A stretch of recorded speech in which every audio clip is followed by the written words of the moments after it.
We all know that our country's journey toward equality is not finished yet. We know it right here in this room. It's been 5 years since Lawrence versus Texas and 39 years since Stonewall, but still, we've got work to do before we achieve equality in the LGBT community. He's also spoken out against the stigma surrounding HIV testing, which is still plaguing so many of our communities, which you all know, a lot of that is due to homophobia. Barack has led by example.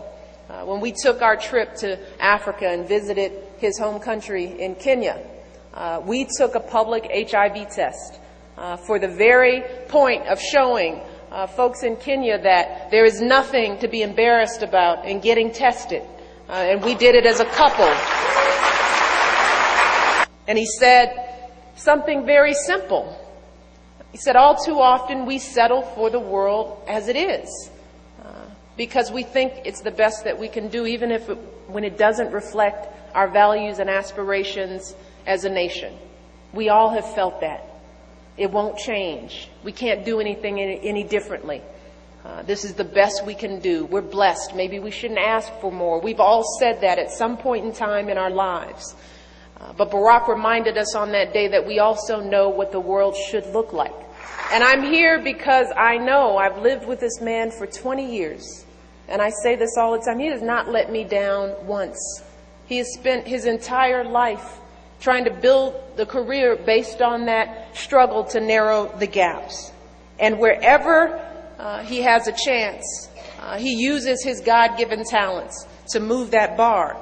That's what he did all those years ago, working in churches, helping families build better lives. And it's what he did when he turned down a big law firm to become a civil rights attorney all those years ago. And that's what he did as a state senator before entering the U.S. Senate. He was a champion of the law that amended the Illinois Human Rights Act in our state to prohibit discrimination on the basis of sexual orientation and gender identity in the workplace.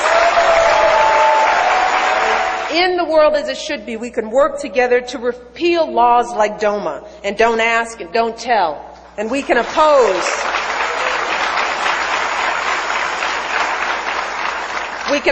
divisive constitutional amendments that would strip civil rights and benefits away from LGBT Americans, because discrimination has no place in a nation founded on the promise of equality.